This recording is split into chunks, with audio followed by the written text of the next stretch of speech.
विद्यार्थी मित्रांनो, आज आपण इयत्ता 10वी मधला तिसरा पाठ जो आहे उपयोजित इतिहास, या उपयोजित इतिहासामध्ये उपयोजन म्हणजे काय, इतिहासाचे उपयोजन कशाला म्हणतात आणि तंत्रज्ञानाचा इतिहास, तत्वज्ञानाचा इतिहास, इतिहासाविषयी गैरसमज काय आहेत लोकांच्या मनामध्ये आणि ऐतिहासिक साधनांचं जतन, इतिहासाची जी साधने आहेत त्यांचे जतन का करणं गरजेचं आहे, त्यासाठी काय उपाय आपल्याला शोधावे लागतील याचा अभ्यास या पाठामध्ये आपण करणार आहोत. तर पहिला मुद्दा जो आहे तर इतिहासाचे उपयोजन. आता इतिहासाचे उपयोजनाचा जर आपण विचार केला तर पहिला जो मुद्दा आहे की उपयोजन. आता उपयोजनामध्ये एखादा विषय असेल, तो विषय इतर कोणतीही क्षेत्रे असतील त्या क्षेत्रामध्ये लागू करायचा आणि त्यातून निघणारे निष्कर्ष जे आहेत ते प्राप्त करणे, याला उपयोजन असे म्हणतात. पहिली व्याख्या जी सांगितलेली आहे की उपयोजन म्हणजे काय, तर उपयोजन म्हणजे काय, कोणता एखादा विषय आहे, तो विषय जो आहे तो इतर कोणती क्षेत्रे आहेत त्या एखादा विषय कोणत्याही क्षेत्रामध्ये लागू करणे आणि त्यातून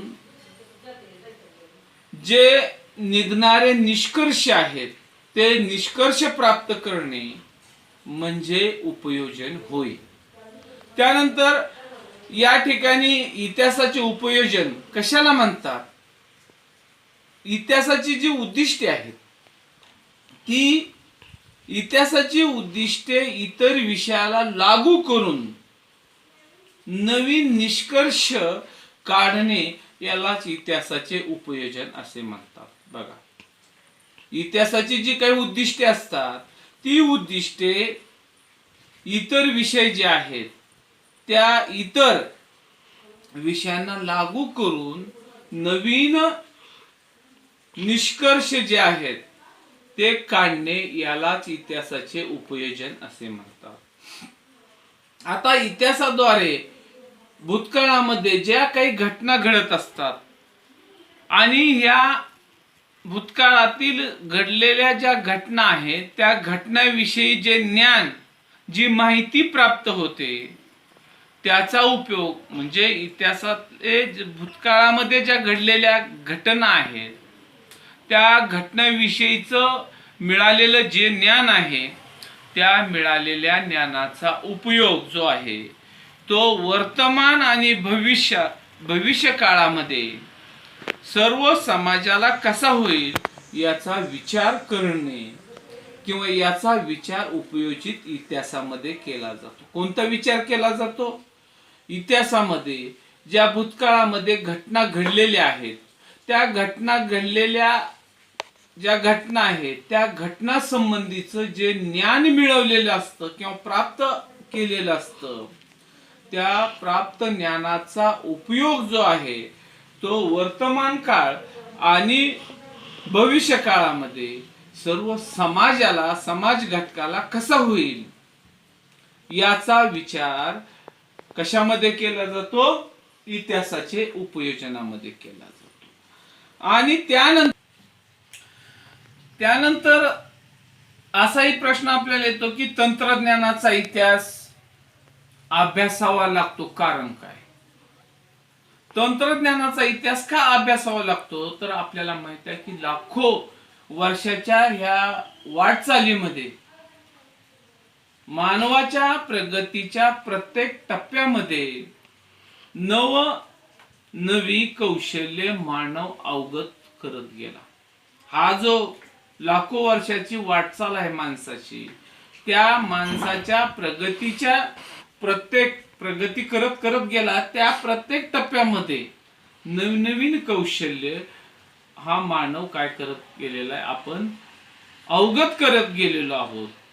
काय केलं? दगडापासून हत्यारं बनवली, त्यानंतर शेतीचे तंत्र, अशी वाटचाल आपण करत होतो आणि असं वाटचाल करत शेवटी आपण विज्ञान युगामध्ये आलो त्यानंतर कृषी उत्पादने असतील, वस्तूंचं उत्पादन असेल, अभियांत्रिकी, अशा विविध बाबीमध्ये बदल होत गेलेले आहेत. वरच्या बदल होत गेले.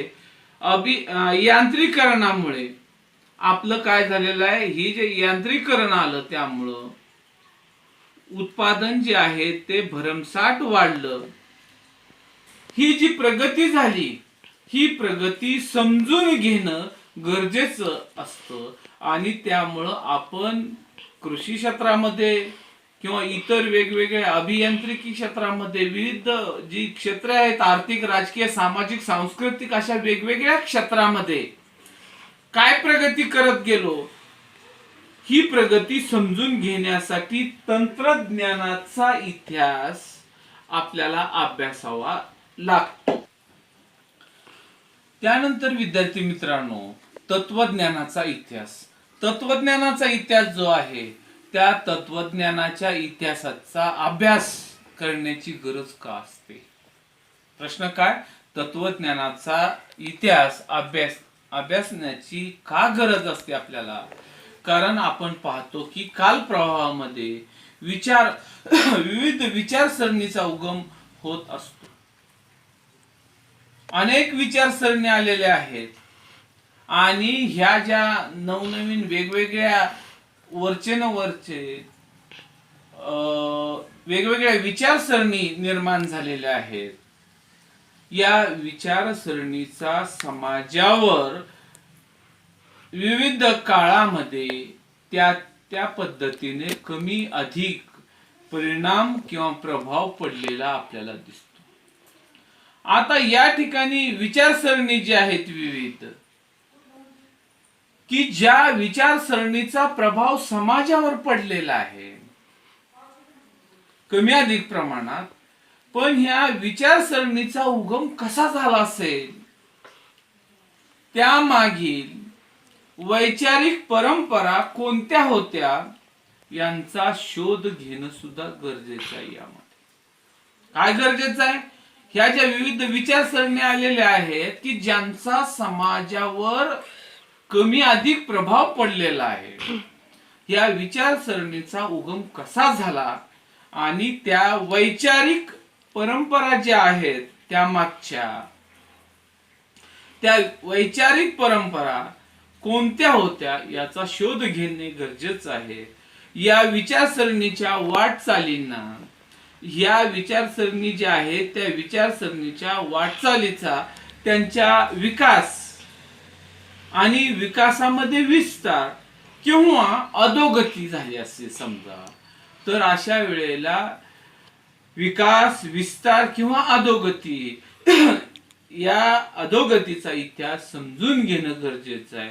आणि मग ह्या ज्या विचारसरणी आहेत वेगवेगळ्या, तत्वज्ञान आहेत, त्यांची वाटचाल कशी झाली, त्यांचा विस्तार कसा झाला, त्यांचा विकास कसा झाला, किंवा काही वेळेला अधोगती कशी झाली, या सगळ्या बाबी समजून घेण्यासाठी आपल्याला तत्वज्ञानाचा इतिहास समजून घेणं सुद्धा अत्यंत गरजेचं आहे. आता त्यानंतर पुढचा भाग जो आहे त्यामध्ये इतिहासाविषयी लोकांच्या मनामध्ये काही गैरसमज असतात. आता हे गैरसमज कोणते असतात असाही आपल्याला प्रश्न येऊ शकतो. हा जो इतिहास आहे, हा पहिला गैरसमज कोणता आहे की हा जो विषय आहे इतिहास, हा फक्त इतिहासकारांसाठीच आणि इतिहासाचा अभ्यास करणारे जे विद्यार्थी आहेत या दोघांसाठीच आहे. इतिहास पहिला गैरसमज काय? इतिहास फक्त कुणासाठी आहे?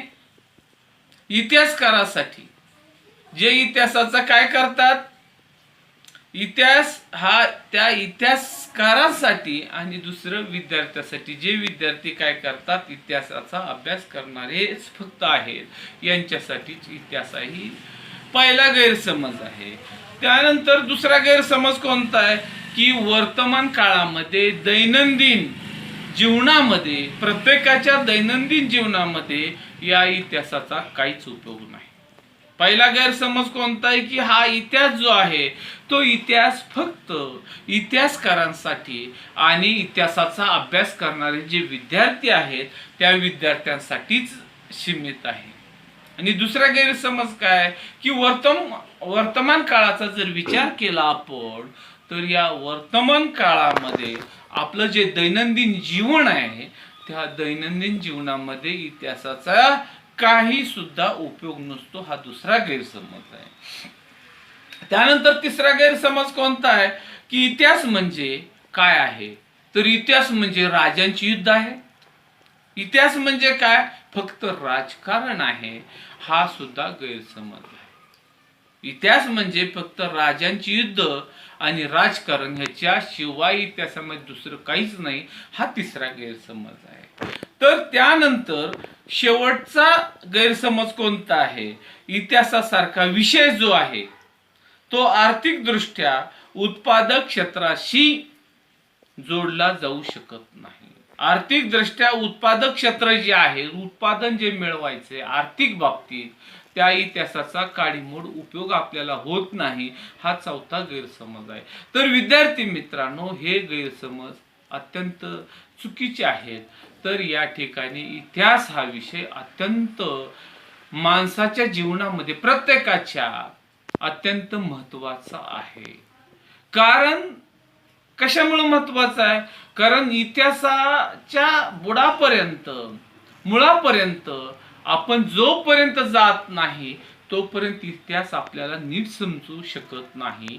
आणि ज्या वेळेला इतिहास आपल्याला समजतो त्यावेळेला इतिहासामध्ये ज्या काही घटना असतात, अशा काही रोमांचक घटना असतात की या घटनामुळं अक्षरशः आपल्याला प्रेरणा मिळते, उमेद मिळते, कसं जगावं, कसं राहावं. की त्या काळामध्ये आपले पूर्वज ज्यांना कोणतीही साधने नव्हती, कमी साधनाच्या जोरावर त्यांनी कशा पद्धतीने यश प्राप्त केलं याची माहिती आपल्याला मिळू शकते. आणि त्यामुळं ह्या पूर्वीच्या लोकांचा इतिहास अभ्यासल्यामुळं खऱ्या अर्थानं आपल्यामध्ये एक नवी उमेद, नवी प्रेरणा मिळते आणि आपण काहीतरी एक पुढं भविष्यामध्ये मोठं बनू, यासाठी इतिहासाचे अभ्यास करणे गरजेचा. इतिहास हा सर्व घटकांना उपयुक्त असा अत्यंत अनन्यसाधारण विषय, अत्यंत महत्वाचं स्थान माणसाच्या जीवनामध्ये इतिहासाला आहे असं म्हणता येईल.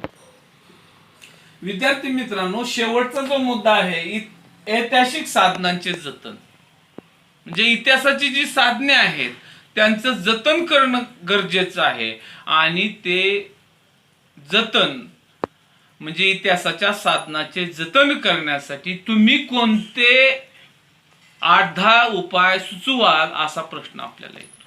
त्यामुळे 8-10 मुद्दे आपण लिहिले पाहिजेत की इतिहासाचं जतन आपल्याला कशा पद्धतीनं करता येईल, कारण ते गरजेचं आहे. आपल्याला माहित आहे इतिहासाची जी वेगवेगळी भौतिक साधने असतील, लिखित साधने असतील, मौखिक साधने असतील आणि त्यानंतर दृक्य श्राव्य साधन हे चौथं साधन आलेलं आहे.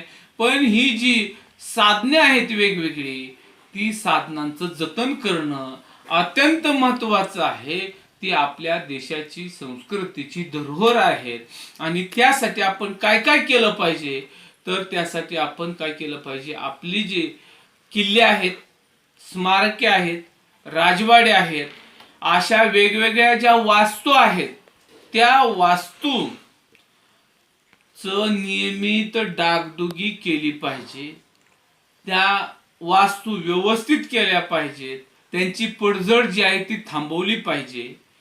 त्यानंतर ह्या ज्या वास्तू आहेत त्या वास्तूंची नासधूस अजिबात करू नये आपण, आणि दुसऱ्यांनाही तसं न करण्यास सांगावे. त्याचबरोबर अशा ठिकाणी आपण गेलो तर त्या ठिकाणी एक काही जणांमध्ये असतं की त्या ठिकाणी लगेच जणू काय त्याच्या बापाचं ती वास्तू आहे, किल्ला आहे किंवा काय, तो काय करत असतो, लगेच अशा पद्धतीनं तो नाव करत असतो त्या ठिकाणी. अशा गोष्टी अजिबात करू नये. काही लिहू नये तिथं, ह्या गोष्टी आपण कटाक्षाने टाळल्या पाहिजे. इतिहासाची जी नाणी आहेत, जुनी नाणी, हत्यारं आहेत, हे सावधतेने हाताळले पाहिजेत. आणि ही जी इतिहासाची नाणी, वेगवेगळी हत्यारे आहेत, ती अजिबात चोरी होणार नाही याची सुद्धा आपण सर्वांनी काळजी घेतली पाहिजे. आपली जी मौखिक साधने आहेत, उदाहरणार्थ ओव्या आहेत, लोकगीत आहेत, ग्रंथ आहेत, वेगवेगळं साहित्य आहे पुरातन, या सगळ्यांचं संकलन करून ते परत लिखित स्वरूपात लिहून काढलं पाहिजे, आणलं पाहिजे लिखित स्वरूपामध्ये. प्राचीन जे ग्रंथ आहेत त्या ग्रंथाला वाळवी लागणार नाही, बुरशी लागणार नाही यापासून त्यांचं संरक्षण करणं आणि त्यासाठी कधी कधी कीटकनाशकांची औषधांचा वापर करणं हे सुद्धा अत्यंत गरजेचं आहे. सर्व साधनांच्या जतनासाठी, ही जी वेगवेगळी साधने आहेत त्यांच्या जतनासाठी अनुभवी आणि तज्ञ मंडळी जी आहेत त्या वेगवेगळ्या माणसांचे आपण सल्ले घेतले पाहिजे. ऐतिहासिक साधनांच्या जतनासाठी शासनाने सुद्धा कडक कायदे केले पाहिजे. नुसते कायदे करून चालणार नाही, तर त्याची अंमलबजावणी सुद्धा काटेकोरपणे केली पाहिजे आणि त्याला तुम्ही आम्ही सर्वांनी साथ दिली पाहिजे. ऐतिहासिक साधनांचे महत्व समाजाला पटवून देण्यासाठी विविध उपक्रम आपण हाती घेणं गरजेचं आहे.